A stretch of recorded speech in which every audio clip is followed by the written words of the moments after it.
kike tuyige Kenya akalulu ke Kenya mwakalabye kakuwa lessons ki kakuyigiriza ki Kenya kikyesinze Uganda mu kalulu kano tulina byakuyiga ki abakwata ebyobululu babyabakama muyina okufuna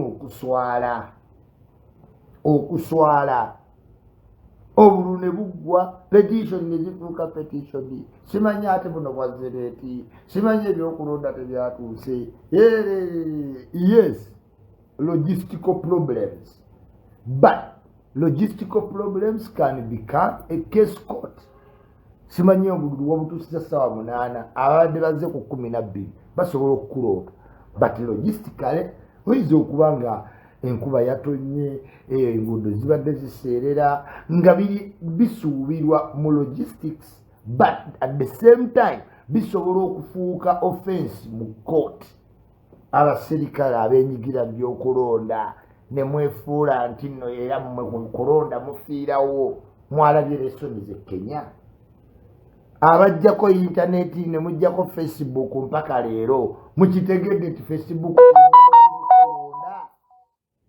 okiwulira lessons nyingi ez'okudulowinga katusuubira abagenza okwemonitaringa obululu obwo nabo balina bye baayize naye most important bw'otunula mu kalulu ke Kenya ekyakaleese okuba peaceful Kamulegeya Isma wants to join in the video Kamulegeya mumuwandiikire mumubuulire kiki tutegeeza ku makya kuno nga Ichuli ayogera ne wa waayinza okugenda ne bamukyaza n'ayogerera essaawa ezi Kamulegeya siwe wano olina okuwuliriza in total submission of silence president wa social media waaba ayogera am I loud and clear saagala kiddamu mirundi mingi abakadde baba bantondo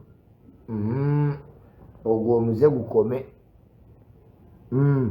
nkugambye nti e Kenya lwaki akalulu kabadde peaceful lwaki nga luli baatema abantu bangi Uhuru Kenyatta ne Ruto lwaki ku luno akalulu kabadde peaceful bwe katyo ekisookera ddala abantu baatidde nnyo tebejjumbidde kulonda olw'ebyaliwo wabula nga Kenya ina testi y'amaanyi ku luno olina okujjukira nti Kenya ye business hub ya East Africa kakati olw'okuba ye business hub babadde balina displayingira abazungu abaleeta investment nti Kenya is peaceful before and after elections ekyo baakiyise wabaddewo obupoketi obutonotono era nga elections Africa but on a high percentage baayise era bainvestor basobola trustinga Kenya era ebitongole eby'amaanyi mujja biraba nga yes tebijja kudda ku nsi zibateeka ku bunkenke n'okuba omuntu ku droni ono avuganya ne bamukuba ku ttaka ono avuganya n'akutula ekkooti y'oli awo abazungu balaba base ki ekigenda mu East Africa kati yo Kenya eyagala okudominatinga business ebadde erina okwekisasayizinga nti tuli oke n'okulonda internet yabaddeko ng'era buli alonda atambula naddeeka naye abaayi ki ekyaleese embeera eno yonna nkugambye ekisookera ddala okulonda kwajjumbiddwa kitono reason esooka nti abantu baatya kukyaliwo luli mwanjuki batema Uhuru alina bamwanjuki batema bali batema neeke amu sitomaka lege batema we batyo bamwanjuki atema edi n'atema amu n'atema lege ng'okinzi tali ku ebyo Ruto ayina ab'omuli Futi Valley batema mukambwe ennyo nno Ruto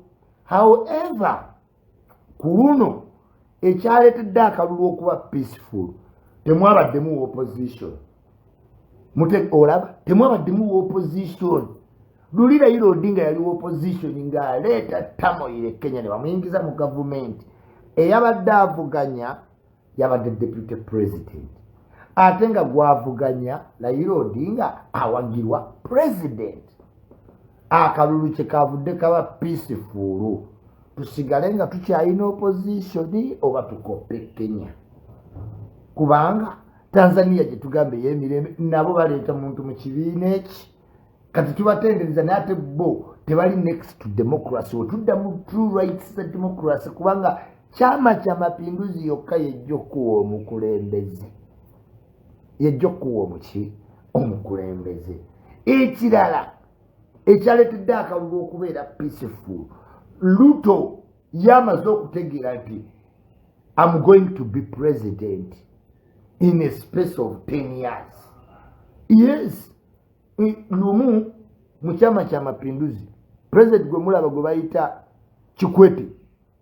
Kikwete yawangula obwa president mu Chama cha Mapinduzi primary nga ali 36 years nga Kano wabula at that time nga Kikwete gwe yawangula yali mukapa naye Nyerere yatuula ne bagamba Kikwete ojja fuga mu 10 years. Kikwete had to wait 10 years nga mukapa yafuga to mature the mind to get you ready okutegeera okufuga country kiki.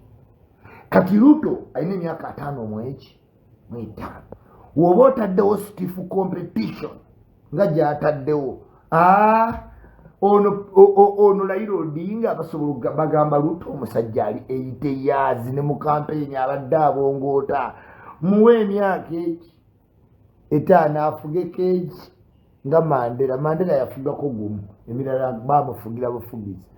Kati ye Ruto engeri gyawangudde ebifo ebiri important ate ebinene nga Rift Valley myaka 5 mitono nnyo nawe kuba president. Kati ye Ruto akitegedde nti mu kalulu akaddako yagenda okubakabejja kuba ba MPs alina bangi manya ba senator yafunye ba governor yafunye okuva ku sub county ne Uhuru Kenyatta wazaali we yalondedde Ruto yawanguddewo. Ruto maanyi naye balina okuwaamu Raila Odinga for persistence. Kati bakikoze batya bakozesezza media and TV bategedde ti bw'ojjako internet you make the country suspicious. The moment you take off internet ng'abantu bafuna suspicious mind kati awo ne woba wa result nga ntuufu the fact that tewabadde internet mind already yadeludinze dda nti no ki bya kibbi yet ne bw'otayako internet era results today titukyetaaga kubba bya kidongo tuli mu ICT omuntu era akunyingira wali ku kompyuta ebintu ne byekyusa. Nze nina okukkiriza nti Ruto asinga Raila Odinga amaanyi pannaawo. Why? Raila Odinga ne Kenyatta bafugira mu autocracy yakuba nti taata yafuga family maanyi ffe tulifuga. Bw'osoma akatabo ka miguuna kyamagero nange basoma akatabo ka miguuna neŋŋamba naye miguuna yaani peeling off my back otegeera nti mu Kenya Uhuru Kenyatta we bata nga bakwasa ba Raila Odinga we bata nga bakwasa baani bali. Era ekimu ekyaletedde akalulu okuba peaceful temwabadde mu Kikuyu yes na Mujaluwo tribe ezisinga amaanyi temwabadde mu candidate waazo ava mu ki mu bo. They had to choose akalulu ne kabeera ki peaceful. Naye ng'ebyo byonna bigenda mu maaso olowooza Ruto anaamatira. Era bw'oba Ruto gw'okola ki? Nze bwe mba Ruto nnindamu bulinzi emyaka 5 miyangu nnyo kuba president. Museveni yakalayira abuzaayo eki 3 yakalayira akalulu wekatwekakola ki wekagenda oba president bulinga World Cup. Ruto ye agenda batudde bulungi mu parliament akomandinga enamba nene ey'abahasira. Abantu batandise obelivinga nti Ruto kyali presentinga kisoboka okyuka Kenya ekyokubanga nti si onule family 2 ze zirina okwefuga obukulembeze. Kyova olaba kampeyini yagiyise the hustler from grass to grace. Grass to grace. Kakulu nnyo naako nti wadde ayinza obutawangulwa today, but the people who believe in what is saying nga bakirabyeko ekimala nga we mulaba nti abantu abakooye okulaba nti Museveni yafuga e Uganda gye bali bangi nnyo baga tulina okukyusaamu lutiini eno ekole ki ekome. Ekyo kyekibadde mu bantu abawagidde Ruto nti batandise obelieving nti you can work your way from bottom to the top, yet mind yaabwe yali set nti biri byabawulu byabaani byabalayira Odinga era eyo trend will change very soon. Naye nga congratulations Raila Odinga, Papa Raila Odinga. Ekyanneewuunyisizza kiri kimu, ab'opposition be Uganda basanyukidde Raila Odinga ate nga bagamba tujjeko Museveni. Raila Odinga mukulu nnyo ku Museveni naye ate gwe bawagira. So n'olw'ensonga eyo tumaze okukkiriza nti mu byobufuzi it is ideology not biology. Biology byebino simanyi obadde n'ettutu ne ligwa ne balinuuna ne ligwa, simanyi obadde ne Channel O kakana ng'olina white beard nation. Oyo biology wali mutono kati akabuto kakuli eno wali mukazi butiri wenna, that's biology, but ideology yafuga ki eggwanga. Kiki kyabadde e Kenya ebyokuyigirako. Tusaba Electoral Commission, tusaba police, tusaba abakungu ababeera mu byokulonda to restrain yourself. Mu modernity mwetulaga bajja kulopa individual. Naye kiki ekireeta akalulu akafu oba attracting abasirikale? Kiki bw'otunula akalulu k'e Kenya enjogera bagezezzaako to depict a big picture nti munno atakuwa kalulu enemy wo ne balonda ne bakasa ku social media. Naye abaffe akaffe e Uganda ekireetera ffe abasecurity okukiriza kiri kintu eki. Omuntu n'aweera enkolokooto ebyali e Libya bisoboka e Uganda, ebyali e Sudaani bisoboka e Uganda, ebyali egundi otandika okuwera. Naffe abasirikale tanugayi tebwokya ensi, gundi mubbi, gundi mutemu. Era bannange yatta abantu 5,000,000 n'ennamba ze mutayinaako bujulizi.